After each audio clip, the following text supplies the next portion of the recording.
So talk to me about the idea for curbside closings, how this came up. Great question. I never would have ever imagined in a million years that I would say we're going to do drive-through closings, right? Because we were always a firm that tried to maintain a high level of service, and part of that was, conducting a really formal closing in a conference room with a nice reception area and coffee and a warm, welcoming environment.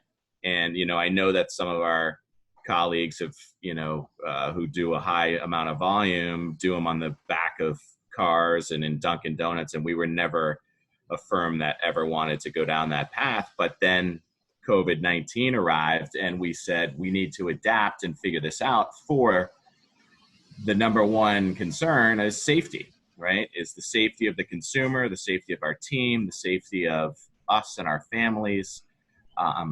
So I was talking to a friend who said, why don't you do a drive-through closing? We have all this equipment for, fundraising and charitable community type of events.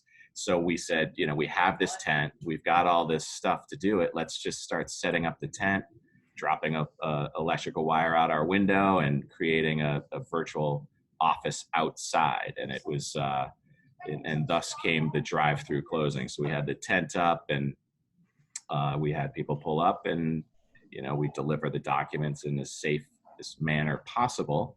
And we would conduct the closing through Zoom, just like this. So what we're doing is every closing is taking twice as long and twice as many man hours, if you will, because the one individual, the notary, is bringing the documents to the person, and then they're connecting with another attorney who's sitting at home or in the office, their office, home office, because all the attorneys have been taken out of the office because they don't really need to be in the office. And anybody who wasn't really tied to the office was immediately asked to work from home, which is what they're doing.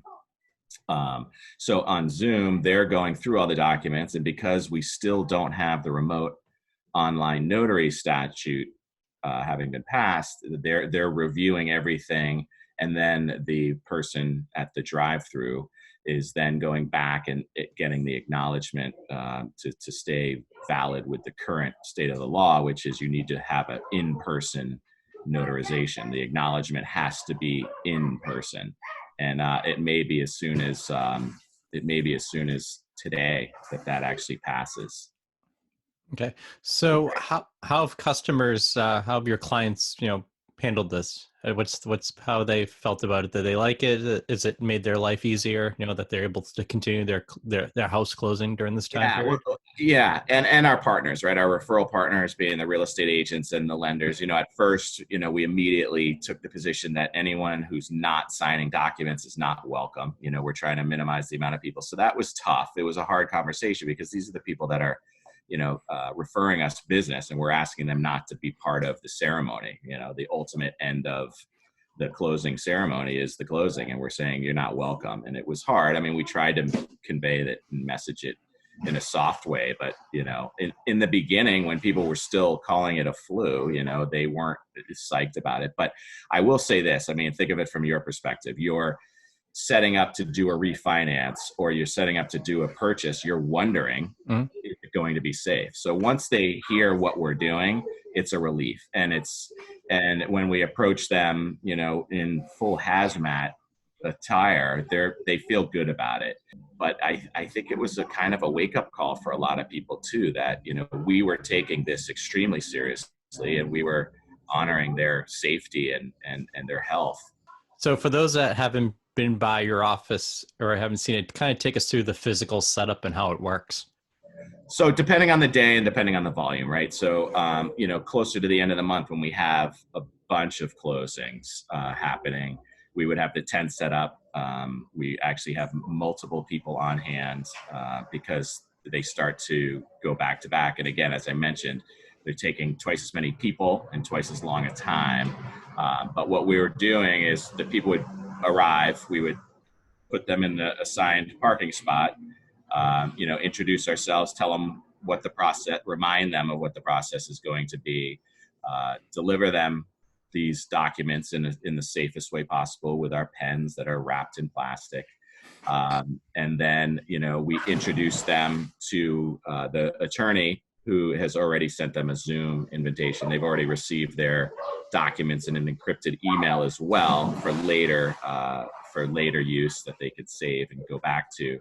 But then after the notary happens, we have to make sure that they signed everything and all that. So we passed that along, and we were literally out of hatchbacks and trunks. We're going through to make sure that we don't have to call them back to come back and sign anything. And then we bring it back, and the two people that were back at the office would then take it and deliver it to the bank and pay off all of the mortgages and do what is customarily done in a normal closing environment.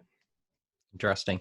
Is once, hopefully, someday when this is all over, is this going to change the way maybe you do business? It's hard to tell. I can imagine that we're probably going to be wearing masks throughout the year 2020, with or without a vaccination. But I think it's going to become relatively normal. I think we'll probably be doing some branding and fashionable face masks to create safety, but also comfort. I think consumers will have options now. We have the ability to do these. It looks like we're going to have the ability to do these remotely, purely remotely, 100% safe, where the consumer's at home and the attorney's at home.